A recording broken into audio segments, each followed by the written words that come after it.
and welcome to the Green Eye Ram. I'm Ruthie. This is my channel. It's a bit about my craftiness, my artistic endeavor, my life in Ecuador, my life in general, a little bit of what I can share with you. And you are welcome, and thank you for spending your time and joining me. If you would like to, I am also on Instagram, where you'll see a lot of photos of the things that I talk about here, and I'm also on Facebook. More Instagram and YouTube. Anyhow, thank you for joining me today. The last time we were together, I was talking to you about some challenges that I had working with the fiber from my own sheep. And I wanted to start off today straight out of the chute, talking about that, because that's where I left off. So what did I do with that Angora sheep wool that I carded together and created skeins of yarn? What did I make with those? Well, I made this. Isn't it cute? I'll try to insert some pictures, because if I put it on right now, I'll probably, maybe I won't. I don't want to mess up my hair. I have issues with my hair right now so bad. I need a haircut, and I'm just waiting.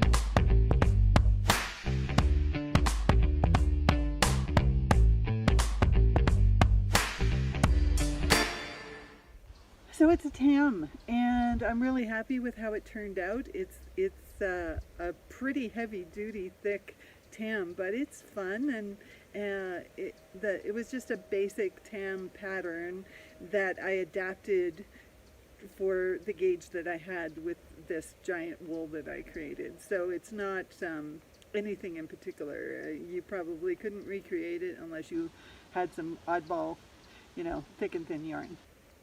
But it's a cute little tam, and I like tams because they're versatile. So that's one thing that I made with it. Now let's look at the obvious. The other thing I made with it is, part of it anyways, is this shawl. This is the Kaana shawl. I'll insert below the correct spelling of that. Today I'm wearing it with my rustic pendulum pennular?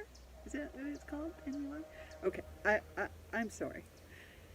It's a shawl pin, and I made it out of copper, and I'll show you the shawl itself, and let's talk about the shawl. Let's get into the nitty-gritty of my craftiness. This is the shawl pin, and this is the shawl that I made. Now, if you followed me for a while, you may know that I actually made a very similar, the exact same pattern in a green. Ooh, something's attached itself. But what's fun about this shawl, let me take it off and show you, is look at this. Ooh, it is so amazing. What I love about this shawl, let me start from the beginning. I actually was going through some of my stash living here. I don't have a great deal of stash, but I have a few things that I had brought with me. And one of the things that I brought with me was some fiber bumps. And so they are hand-dyed fiber that I had for years. And I hadn't spun it. I hadn't done anything with it. In fact, I thought that really what I thought I would use it for is maybe felting, because I love the colors. And finally, as I was sitting here thinking, I need to be using what I have. And what do I have? I have these bumps. A bump is actually fiber that has been drafted, is it carded, rolled, kind of drafted, painted in dyes, hand painted in this case, and I don't even know what kind of fiber it is, except for it's pretty much sheep. I don't know, but I started with this one, this beautiful rust sort of color. So I spun up the rust colors, and then when I got to the green, that was another bump. Then I spun that, and I realized that I literally didn't have enough to finish the pattern. The first part of this pattern is wonderful. It's literally a great beginner's shawl because it's all garter stitch for the first 80 something rows, and increases on the end, which you can learn really easily. So anyone who's interested in this pattern, I believe it's a free pattern on Ravelry, and it's a terrific pattern, and it's the second time I've made it. So back to my spinning story. So I spun through the first two colors and realized I was short for the actual pattern portion. Going through some stuff, I found a small skein of Handspun that I had done many years ago when I very first started to spin, and I thought, oh, okay, let's get going on that. It's right at the lace portion, and this will be lovely. Again, not enough to do the whole pattern, and in the end I decided, well, I do have some Handspun of my own sheep, and this is a 2-ply. It's not blended with anything. There's no Angora in this, and so if I was to wear this creamy colored portion next to my skin, it would be super rough, but it makes a great lacy portion at the bottom, and literally the pattern is continued, and you miss the pattern, the outlines of the leaves in the brown sections. So once I switched over, well, literally just knitted until I didn't have any more brown, I started with the cream of what I had, and I'm thrilled with how it turned out. It is so pretty. Now, it makes a great shawl, but lately I've had it draped over the back of a chaise that I have in my living room, and I like it there too. So it makes great, furniture covering decoration. And I'm really happy with how that turned out. So it's a free pattern, an easy pattern to do. I would recommend it to anyone who's interested in learning how to do a nice shawl. It doesn't take a great deal of concentration.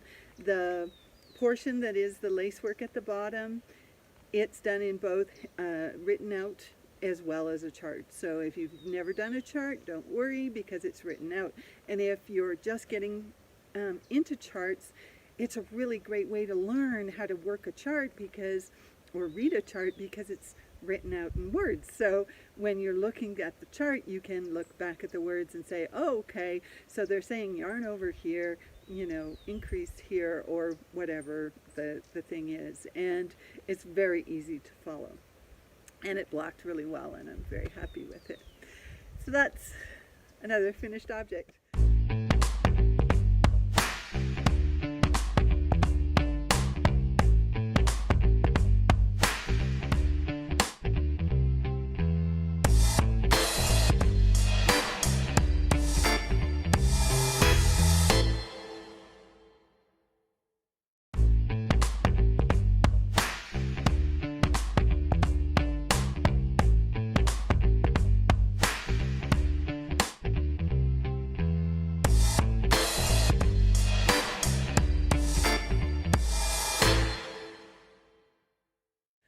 One more finished object.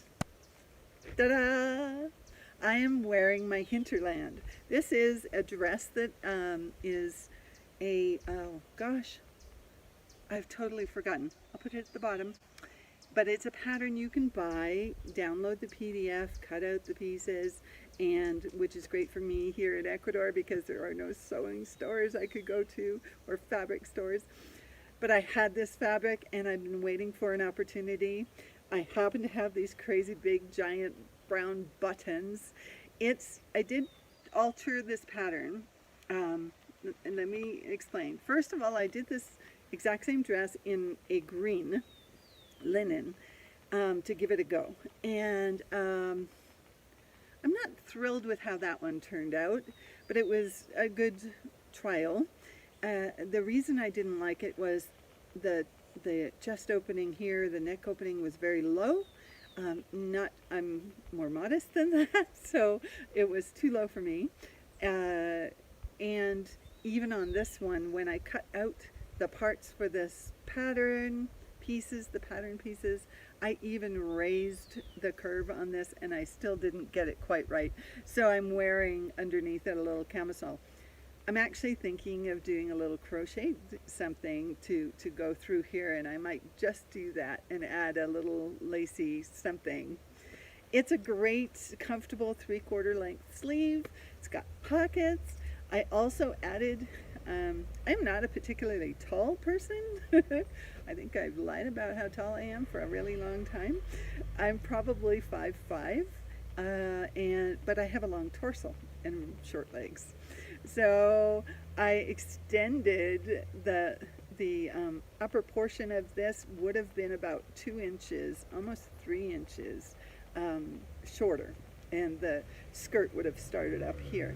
And for my body shape and type, I wasn't comfortable with that. I did it with the first one in the green, but the end result, I didn't really appreciate how it sat on me. I like I have a lower waist, so I wanted it to be closer to my natural waist. And it has ties on the back, which makes it nice because you can wear it loose or snugged in and more fitted if you want. And I did not do, the pattern calls for a facing for the sleeves and for the hem. I did not do that. I literally just folded over and hemmed. I found that it would just make the sleeve too heavy and bulky, and I didn't need to do it. So I didn't do it.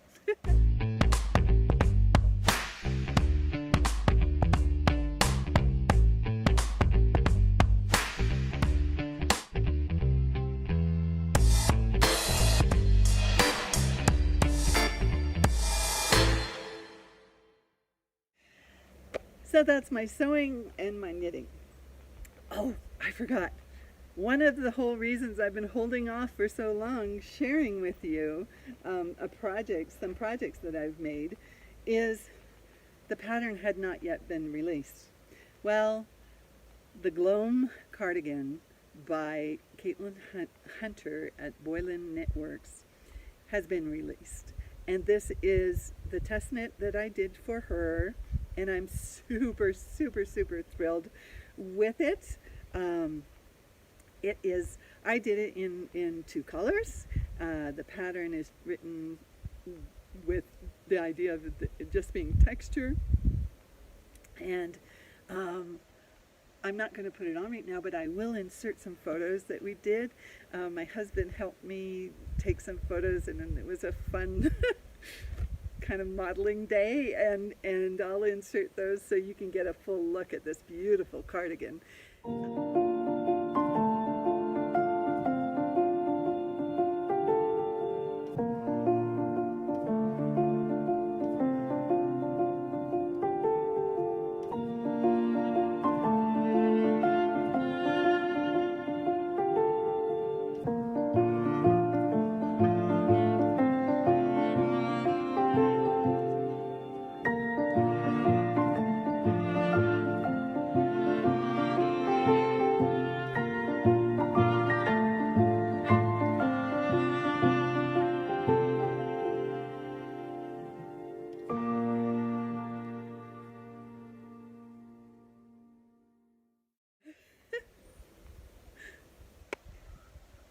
So I did do two. I did this one right here, it's a DK weight, and I used 2 different types of yarn to make this sweater, 2 different companies, and I'll write them below so that you'll get exactly what they are. And then after I did the first one, I loved it so much that I did a second one, and this one I did in a fingering weight and a DK weight, and it's just lovely. Now, what I did differently for this particular pattern, I extended the sleeves. The first pattern I did it exactly as written because it was a test knit and I wanted to be true to my commitment. But once I'd completed the first one, I thought, I'm free to do what I want. So I did. This is a sock weight, actually, and beautiful lightweight, combined with a DK to do the texture and the contrasting colors. In the sleeve, I added a band of texture, the same pattern that exists in the front of the and back of the cardigan. The other changes that I made on this one is I did not do a shorter band at the bottom and the front than in the back. I did them both at about 2.5 inches, and I did a 3-inch around the collar, the button band, which doesn't have a button, and nor is it supposed to. But it's super lovely. It feels very kimono-y to me, and I love it. I wear them frequently. And this one blocked out, I thought for sure it would be smaller than the first one that I did because I was doing it in a finer gauge sock weight yarn.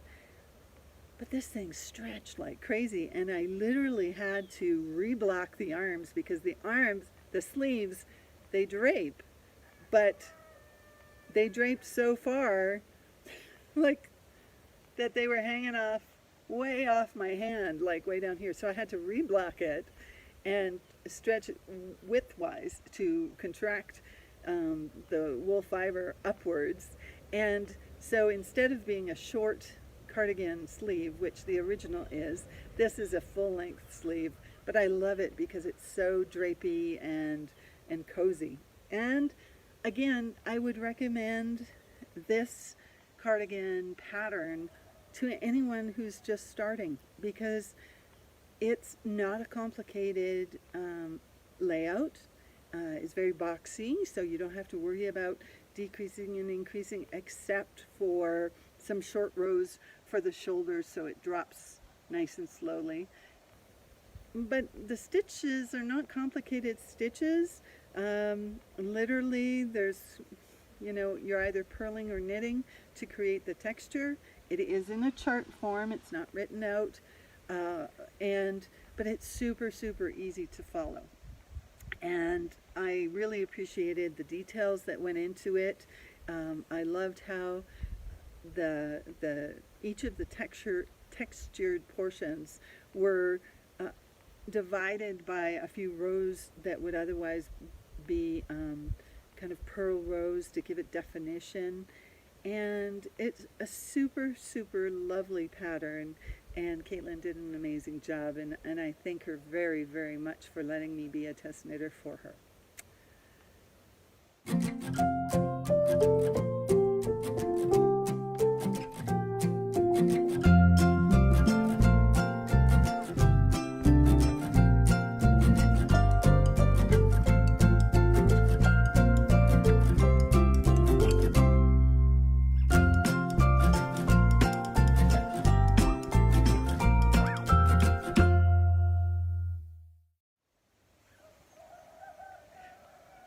So aren't they fun?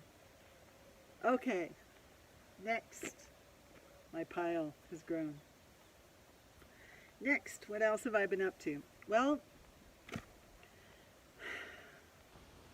I have nothing on the needles right now. I have no whips. I have ideas for a whip. That's not even a whip then. I have ideas for a cast on. And I have some cotton that I'm thinking of doing kind of a boxy, textured, kind of cover-up layering piece. I haven't quite decided if that's what I'm going to do. Other than that, I have nothing on the needles.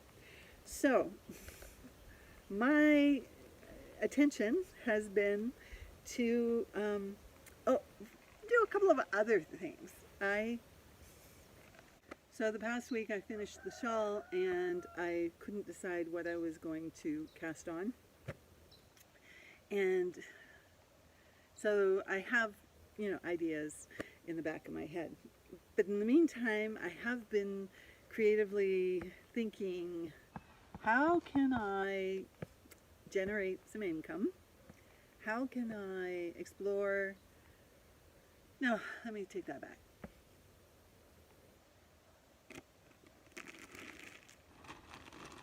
Okay, so many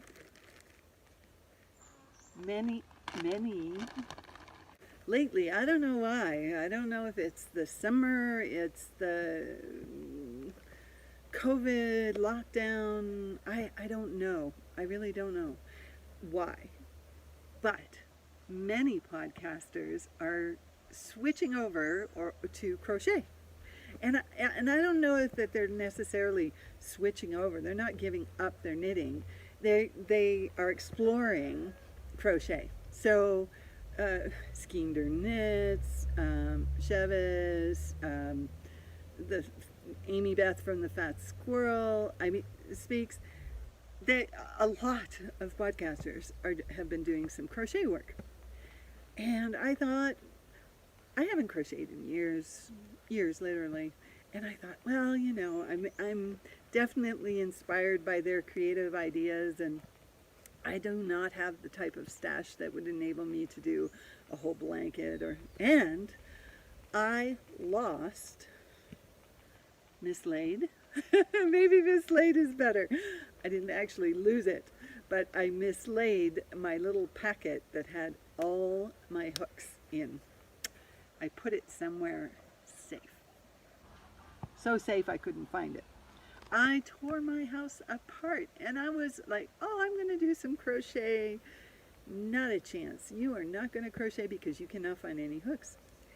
And I found a hook. I found one hook. One skinny little hook. This is a 1.9 millimeter hook. Excuse me. I found one hook. One tiny little hook. I actually think this might have even been, no, it's a boy hook. It says 1.9 millimeter hook, so it's an actual crochet hook. I was thinking maybe it was it's so skinny, it's like those, years ago when you used to put the cap on and you would use the hook to pull out your hair to give yourself streaks. I actually thought that's what this was from, and I was like, I don't know. But then I looked more closely and it wasn't with anything else. And I'm so grateful because I found some crochet cotton. This is the crochet cotton and it's 100% cotton. It's a 10, size 10. And I thought, well, I'm gonna play. So I did. I played with this skinny little cotton and this skinny little needle, and this is what I made.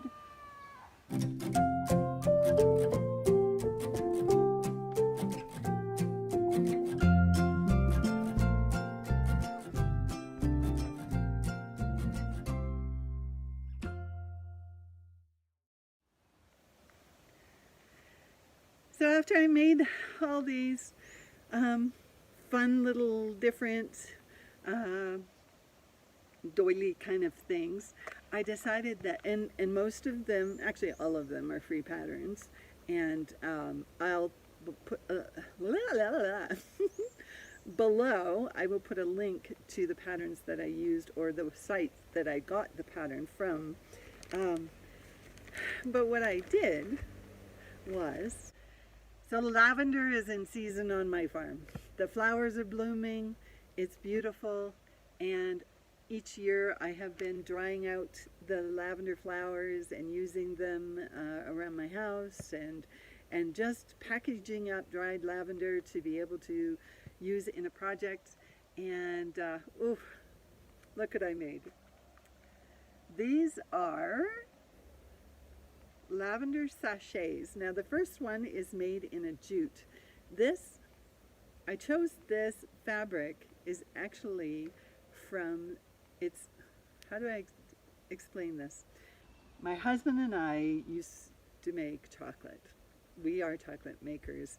Living in Ecuador, cacao grows here, and we got delved right into that rabbit hole of using our skills to be chocolate makers. And the cacao beans come in these amazing jute bags. And so this is some of the fabric that used to hold the beans. And the reason I chose it was because of how open the fibers were. And I thought, oh, you're going to get the lavender through that in it, so it will just permeate through the openings of the jute. And it's very kind of rustic looking. But then I thought, you know, some people would prefer a nice linen. So I had some linen left over from the dress that I made. And this is a burgundy sort of color. I'll show you there. And so I stuffed them with lavender. And so I made these amazing lavender sachets. And I've decided that I'm going to work at creating an inventory. I expect that we will probably be here at least another year given the circumstances around the world. There is no traveling for us right now, so we will be here. And I thought, well, you know, I have an Etsy shop that I was selling things from when I lived in North America, and I haven't used it since. I cannot send things from Ecuador. They may or may not show up at your door. There is no mail here. The only service would be UPS, and that would be extremely expensive. So I decided that I am going to make inventory. I am going to spend my time creating things that I could sell in my Etsy shop when I get to the time where I can actually be out of this country and able to send things. Just as a side note, there is one post office in a city of almost 400,000 people and no postal delivery, so you're not likely to get anything in the mail here. So that was one little thing I was playing with. And that was super fun, and I'm loving it. I'm loving remembering how to do it. I am left-handed. And I don't knit left-handed. I didn't even know there was such a thing. I have a dear friend who is, she's just learning to knit, and she is left-handed also. And she was asking me questions, and I was thinking, I don't know how I could even teach left-handed because I don't knit left-handed, and I don't know that I would be any help. However, I do crochet left-handed. It's that dexterity. I am very ambidextrous. When I paint or do things, anything creative, I use both my hands. I will smudge and shade with my right hand, but any fine, super fine detail that needs to be held very steady, it's my left hand. And I just learned left-handed crochet. No one said there was another way. So for me, it's really challenging when I find a pattern or watch a YouTube about, especially when it's something I like. I mean, I can watch left-handed YouTube channels, crocheters, and I can learn from them. But when I'm trying to follow a pattern and they say, oh, we have this lovely YouTube, and I'm watching it, I have to literally stop everything in the room and stare, pause, look, return, go back, and reverse it all in my head because I'm going from left to right and they're going from right to left. So it did work though, because I ended up with these beauties. So I'm pretty happy with that. The next fun thing that I've been working on I thought I have all this fleece. I have all this fleece, and I don't know that I'm going to spin it. Maybe I will. Maybe I'll weave it or something. I don't know. But it's not great fleece for making garments. It's just too rough. So maybe I'll make placemats or carpet rugs something, that's where that type of fleece would be best used. Also, dryer balls. Now, these were the first dryer balls that I made way back when, my first attempt, and I have been using these dryer balls, and every load these go in, and they bounce around.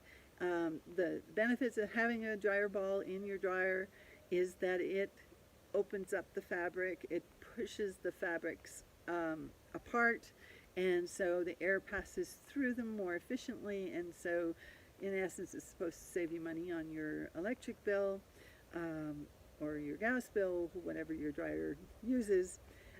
And what I also like about 100% fleece wool dryer balls is you can, if you like, put some essential oils on them, and then that essential oil is not touching your garments, but it's infusing them with whatever essential oils you like, lavender being my preferred essence. So how do I make them? Well, here's an example. Oh, I think I did not. Okay. I didn't bring it. Either I didn't bring it or it fell out. Okay. So how do you make them? Well, this is the beginning of a dryer ball. This is the finished dryer ball. Now they're close in size. This one is not yet finished. Basically, what I do is I take the fleece, it's washed, obviously. I card it out a bit, wrap it around, and I needle felt. Some instructions say that you can, you don't have to do that. You can just squish it together in hot water and friction, and it will, create this ball. Well, that is somewhat true. Yes, you can do that. I find by needle felting the ball, it's firmer. It's more like a tennis ball. It's got density. And I'll show you what happens when you don't make them too dense. After you've made your balls, these are all my freshly made dryer balls. So I put them in the stocking snugly, as snug as I could, and tied them off and threw them in the wash. Did a load. Took them out of the washing machine, took them out of the stocking, gave them a good squish again. Some of them needed a little needle felting to kind of squish it down a little more. Put them back into the stocking, tightened them up again, tied them off, threw them in the next load. And what's nice about that is, and you'll see, they shrink. So as they come out of the wash, the reason I do them more than once is because they shrink, I can tighten up the stocking around them to keep their shape. So this is an example, and it's freshly out of the wash, and let me see if I can show you what they look like. I'm going to try very hard not to nick the stocking and just get the string that I've tied it with. Yeah, there we go. So I'd like to be able to use, the last time I did this I didn't reuse the stocking. It was a mess. So taking them out, if you use a nylon stocking, they don't stick. The wool does not stick to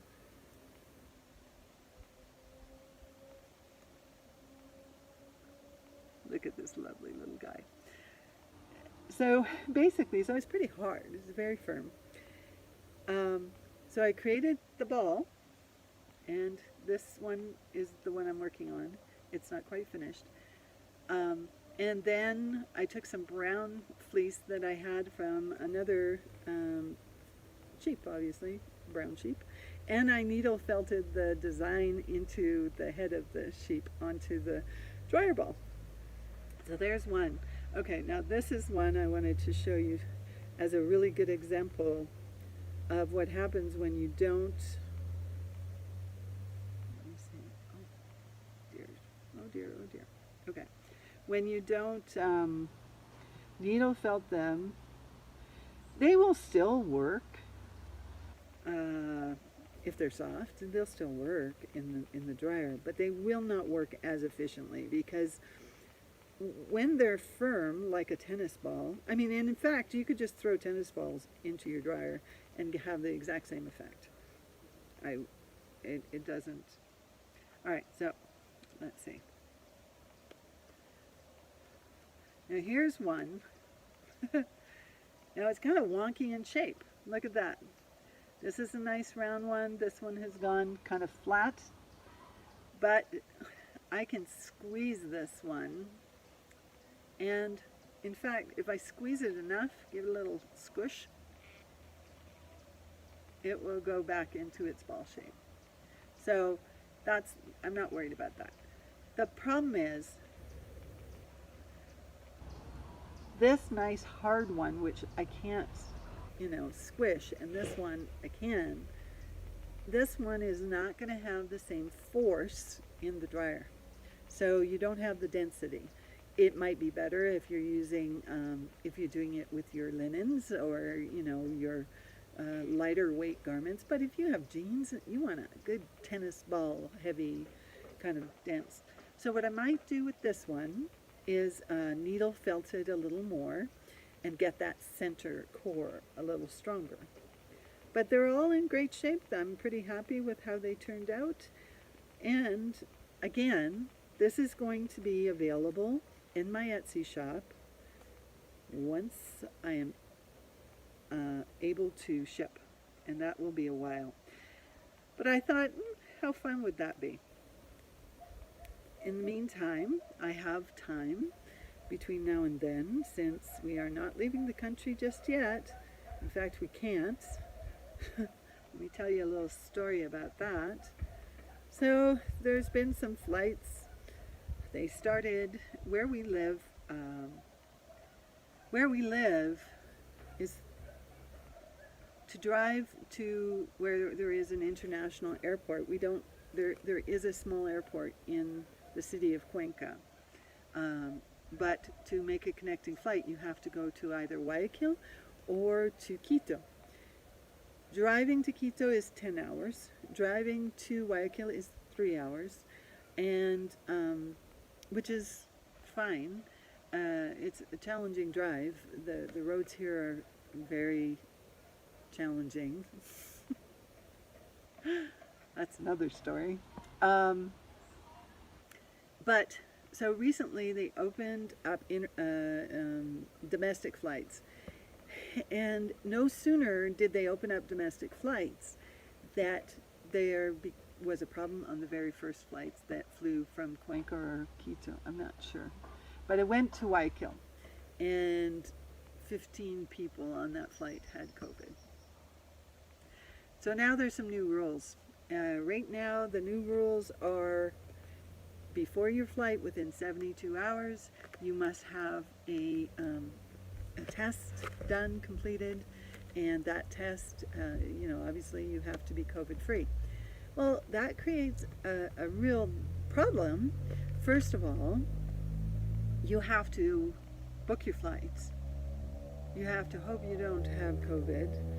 You have to go and get tested, which can cost as much as the flights to go from this city to the next, not the international flight out of the country, but it's, I think between $100 and $200, and there's 3 of us, so that's between $300 and $600 just to get the test.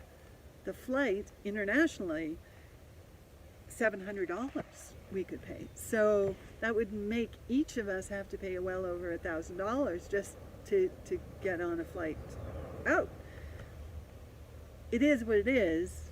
It's just, you have to take those things into account.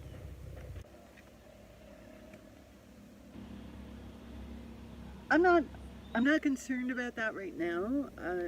I'm not concerned about that right now because we're not going anywhere. First of all, if we wanted to leave the country, which we do, eventually. We can't because there are very few international flights. Right now, with Brazil and the problems they're having, it would appear that we may be next on the list of people they don't let, flights return from Ecuador to the United States. And our end destination is not the United States. We really would like to go explore Canada. I was raised in Canada, and I'd like to go back, and I'd like to explore Atlantic Canada, and I'd like to see my granddaughter and my children who live in Canada, and my sister. Hi.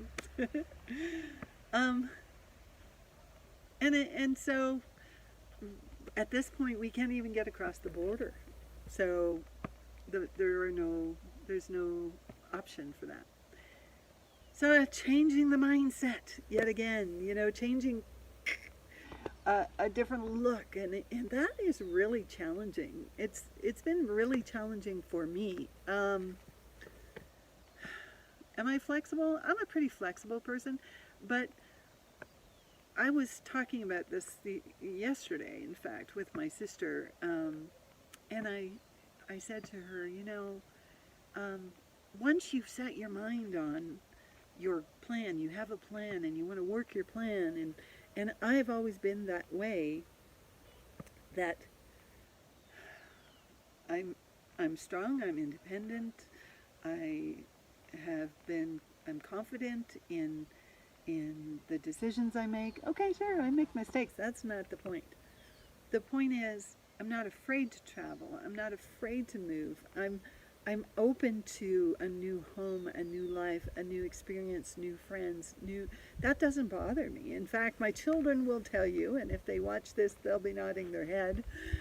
Them growing up, we moved every couple of years. I was an army brat as a kid, so I moved every couple of years as a child. And I learned that that's not a big deal. To me, it's just I just look at it as a clean palette. Like, you get a new home to decorate. You get a new space to nest in, and to make your own, and to develop and to enjoy, and that's a good thing. So I'm not afraid of that. In fact, I embrace it. But when you've made big life decisions, and then somebody or something stops you from being able to complete it, and literally it's out of your hands. I mean, it's out of my hands. I have no choice. That's a big pill to swallow. And I'm sure everybody's going through something. Everybody right now is faced with this new thing. And I don't know. Part of me is I don't want to say angry, but I am a little. I'm a little put out, maybe is more the word. Not angry. I'm not like, woo, I'm going to go, complain. I understand it. I get it. I get that we need to be safe. I get that this thing came out of the blue, and I look at the news and I see what's going on in the world, and I want to provide encouragement to others, but I have to do it for myself first, because I'm of little use to anyone else. Scripturally, one of my favorite scriptures is 2 Timothy 3:16, that talks about all scripture is inspired and beneficial for teaching, and if we can't find the time to figure it out for ourselves, and learn from history, from others, what good are we to anyone else? I mean, applying the things that I learned scripturally is a really important part of my life. I'm not here to preach to you. I'm just telling you my perspective. And I think it's really important that we learn from our mistakes, that we develop a way to handle those challenges, and realize you're not alone. You are not alone in this. everyone in the whole wide world is facing this problem. Everyone's life has been turned upside down. No one is getting away with, it doesn't matter how much money you have. It doesn't matter how little money you have. Everyone is being affected. It doesn't matter which continent you live on. It's everywhere. So I encourage everyone to be reflective, to be patient with yourself, and to recognize that there are things out of our control, and there are decisions that we may have made for our future that are no longer valid. My husband says, well, they're not for right now. But how much is not right now? How long is not right now? Is it not right now 3 months? Not right now 6 months? Well, honestly, not right now is going to be a long, long time, and no one knows. So, if it means changing your thinking, change your thinking. If it means self-reflection, take a moment, take a breath. And hopefully, we can use this time wisely. I know there's a lot of people who have been incredibly creative in their lockdown, and that's great.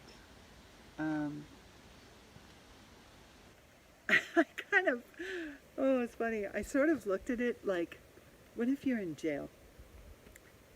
I can't say that you can tick that box in my life. I've never been arrested. Never had to spend time in jail. But what if you're in jail? What if this is my prison? Okay, I have a very beautiful prison. But that refinement, that confinement, doesn't have to be time lost, and it doesn't have to be a miserable experience. And literally, our reaction is the only thing we have control of. It's the only thing that we have, that we can do about our own life, is how we react to the circumstances that we're in. And I hope that you can all find ways to do it, and I hope that you share those ways with me. Please comment. Please let me know some of the thoughts that you've been having during this time, and what have you done to say, I'm not going to let this beat me. I'm, creating inventory. I'm creating inventory for a day in the future. And if that day never comes, guess what? I'm going to have enjoyed the process. I'm going to have enjoyed using what I have and being creative in doing it. And I hope that you find your creative juices flowing, whatever it is. Not everybody knits, not everybody crochets, not everybody draws, not everybody paints. Some people write, some people think, some people are musical, Dig a little deeper, give to yourself, be kind to yourself, and give yourself the opportunity to create something that can reflect on who you really are, not the circumstances that we're in. So until next time, thanks for joining me on the Green-Eyed Ram. Please like, subscribe, thumbs up, or down if you don't like it.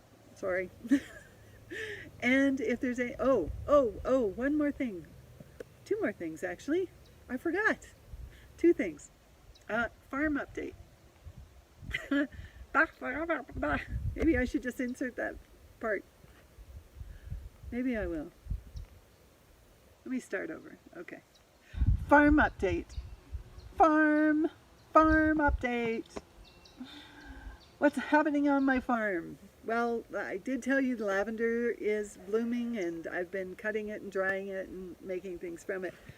We finished building our new garden beds and creating the cerramiento, the fencing around it, so as to keep my dog out of there so that the plants can grow freely.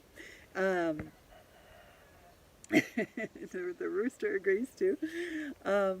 And we've started doing a little more landscaping, But the funnest, most exciting thing, okay, the most exciting thing is I've taken the incubator that I have. I have a small incubator, and it can hold like 9 eggs. And, okay, let me step back. Step back. My ducks have been a problem. Well, not really. They're not a problem. They're ducks. I had a flock originally, and then my husband came home one day with a whole bunch more. And so the 2 flocks really never got along. I got down to only 2, which is the original flock that I had, and that's why my husband came home with more ducks. But most of them are male ducks and not so much female ducks. And the male ducks have matured and are viciously harassing the female older ducks. And one of them has almost no feathers on her head and her back, and it was horrible, and I was feeling really sorry for her, and I thought, I have to be a better caregiver to these animals. So we created a division, and that enabled the older ducks to still have access to the pond, and the hovens, who are, troublemakers, are separated. But what we discovered is there must be some females in those group of 5 because there's been eggs on the other side of the fence. So I decided, in all my thinking that I needed more animals, that I would try to hatch some of these, since I knew the males were active. So I took a bunch of eggs and I put them in my incubator, and next week I'm going to have baby ducks. It's been, I think it takes 28 days. On Monday I will stop the rotation in the incubator, and Thursday they're set to hatch. So I'll insert a little video so you can see. I candled the eggs, which means you take a flashlight and you hold it up to the egg. This is an egg, and this is the flashlight, and you flash the light into the egg, and any veins or growth will show, and that's what I did, and you can see the little movement. So we're going to have some baby ducks.